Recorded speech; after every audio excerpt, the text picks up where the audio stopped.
அதிரடிக்கு பேர் போன IPS தம்பதி வீட்டில் கோலாகலம். வருண் வந்திதா பாண்டே பெற்றெடுத்த இரட்டை கதிரே சிங்கக்குட்டிகளுக்கு ஒரு மாஸ் பர்த்டே செலிப்ரேஷன்.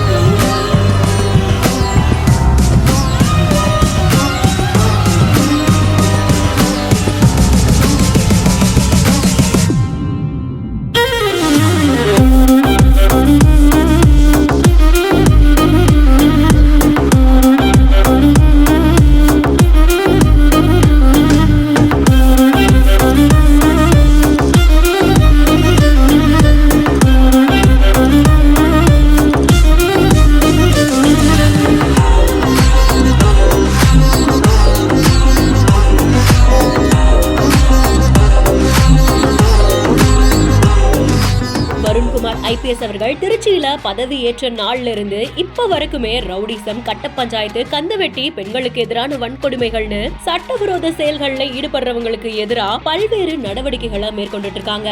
என்ன பிரச்சனைனாலும் உடனே என்ன கான்டாக்ட் பண்ணுங்க அப்படின்னு கையில லத்தியோட பயங்கர மாசா வாட்ஸ்அப் ஸ்டேட்டஸ் எல்லாம் வச்சது இணையத்துல வைரல் ஆச்சு. அப்படிப்பட்ட அருண் IPS அவர்களுடைய வீட்டுல தான் இப்படி ஒரு பிரம்மாண்டமான ஃபங்க்ஷன் நடந்திருக்கு. கார்ல பயங்கர மாசா பர்த்டே பேபி சொல்ல வராங்க. ஒருத்தர் மேல ஒருத்தருக்கு அவ்வளவு பாசங்க அள்ளி அணைச்சுக்கிறது, முத்தம் கொடுத்துக்கிறது அப்படின்னு இந்த குழந்தைங்களோட ஒவ்வொரு செய்கையுமே ரசிக்க வைக்கிற மாதிரியா இருக்கு. குழந்தைங்களுக்கு பிடிச்ச மாதிரி மிக்கி மவுஸ் தீம்லயே இந்த ஃபங்க்ஷன் அரேஞ்ச் பண்ணிருக்காங்க. மிக்கி மவுஸ் பொம்மைங்க இருக்கு, அந்த கேசல் இருக்கு, ஸ்வீட்ஸ் இருக்கு, வெரைட்டியான ஃபுட்ஸ்னு பார்த்து ரசிக்கிறதுக்கு அவ்வளவு விஷயங்கள் இந்த வீடியோல இருக்கு. பாட்டு, டான்ஸ், கேம்ஸ்னு பயங்கர ஃபன்னா நடந்து முடிஞ்ச இந்த செலிப்ரேஷன் பத்தின ஒரு வீடியோ தான் அவங்களோட இன்ஸ்டாகிராம் பேஜ்ல இப்ப போஸ்ட் பண்ணிருக்காங்க. அது இப்ப வைரலும் ஆயிட்டு இருக்கு. நெட்டிசன்கள் தங்களுடைய வாழ்த்துக்களையும் பசங்களுக்கு சொல்லிட்டு இருக்காங்க. நீங்களும் உங்களுடைய வாழ்த்துக்களை கமெண்ட் செக்ஷன்ல சொல்லுங்க. மேலும் இன்ட்ரெஸ்டிங்கான பல இன்ஃபர்மேஷன்ஸ்க்கு இமீடியட் அப்டேட்க்கு பிஹைண்ட் நோட்ஸ் ஃபாலோ பண்ணிக்கோங்க.